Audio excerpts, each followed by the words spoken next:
कल हम लोगों ने ऑन हिज ब्लाइंडनेस पोयम का फर्स्ट स्टेंजा पढ़ा था। कल हम लोगों ने ऑन हिज ब्लाइंडनेस पोयम का फर्स्ट स्टेंजा पढ़ा था, जिसमें हमने पढ़ा था कि जो पोयम का पोएट है आधी ज़िंदगी से पहले अंधा हो गया। अंधा होने पर जो विचार किया वही लिख दिया। पहले पैराग्राफ में कहा था, अरे मेरी आंखों की रोशनी आंधी ज़िंदगी से पहले कैसे अंधी हो गई, रोशनी चली गई और अब उसे संसार विस्तृत और अंधकारमय लगता है। उसके पास एक टैलेंट है कविता करने का, जिससे वह ईश्वर की सेवा करना चाहता है। अब आप दूसरा स्टेंजा पढ़ेंगे। दूसरे स्टेंजे में क्या लिखा है? God doth exact day labour. Labour माने काम, लेबर माने काम। कवि कहता है कि ईश्वर मुझसे काम कहता है। लाइट डिनेट, लाइट माने आँखों की रोशनी। कल लिख चुके हैं, आँखों की रोशनी लेकर ईश्वर मुझसे काम करने को कहता है। आई फाउंडली आस्क, फाउंडली माने मूर्खतावश, आस्क माने पूछना। देखिए, जब हमारे दिमाग में जब कोई नुकसान हो जाता है या फायदा होता तो एक दिमाग में व्यक्ति के मंथन चलता है। उसी प्रकार का चिंतन कवि के अंदर चला और पहले चिंतन में कवि ने सोचा कि भगवान ने आंखों की रोशनी ली है और वही काम करने के लिए कहता है। क्योंकि हम लोगों का कोई भी नुकसान हो जाता हम कहे अरे भगवान, ईश्वर को दोष देने लगते हैं।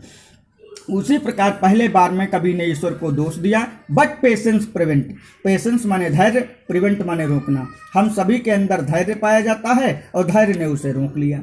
माने उसने भगवान को दोष दिया, फिर भगवान को दोष देना बंद कर दिया। दैट मरमर, मरमर माने धीरे से, दैट माने जो का मतलब धैर्य, रिप्लाई माने उत्तर दिया। अब बहुत इंपॉर्टेंट लाइनें हैं, बहुत ढंग से पढ़ेंगे। गॉड माने ईश्वर और डथ माने करना। डथ का मतलब डज मानेंगे और डज माने करना। सॉरी, यहाँ पर डथ का मतलब हेल्पिंग वर्ब है। डथ का मतलब डज और डज क्या है? हेल्पिंग वर्ब है। डथ का मतलब डज और डज क्या है? Helping verb. God doth not need, need माने जरूरत और नॉट माने नहीं। ये बहुत इंपॉर्टेंट है, वेरी वेरी मोस्ट इंपॉर्टेंट पंक्तियाँ हैं, आप निशान लगा लीजिए। फिर से पढ़े, गॉड माने ईश्वर, डथ माने डज, नॉट माने नहीं और नीड माने जरूरत। भगवान को जरूरत नहीं है। गॉड माने ईश्वर, डथ माने डज और नॉट माने नहीं, नीड माने जरूरत। मैन माने आदमी, वर्क माने काम। भगवान को मनुष्य के काम की जरूरत नहीं है।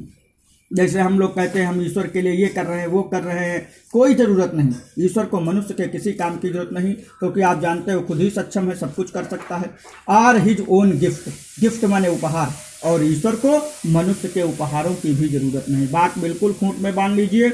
ईश्वर को न तो मनुष्य के काम की जरूरत और न ही ईश्वर को मनुष्य के उपहार की जरूरत की। जैसे हम लड्डू पेड़ा चढ़ाएं भगवान को और खूब ज़्यादा उपहार में, भगवान को कोई ज़रूरत नहीं, वो सब कुछ करने में समर्थ है। हु बेस्ट, बेस्ट माने अच्छे। ईश्वर के लिए वही मनुष्य अच्छे हैं। बियर माने सहन करना, माइल्ड माने हल्के, योग माने कष्ट।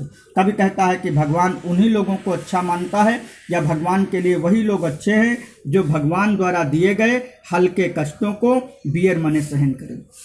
भाई, जो जीवन में आपको कष्ट मिले उनको प्रसन्नता के साथ सहन करें, यही लोग भगवान के लिए अच्छे हैं। दे सर्व हिम बेस्ट, और वही मनुष्य भगवान की अच्छी सेवा करते हैं जो भगवान द्वारा दिए गए कष्टों को सहन करते हैं। पूतू, ये आपका दूसरा स्टेंजा कंप्लीट हो गया।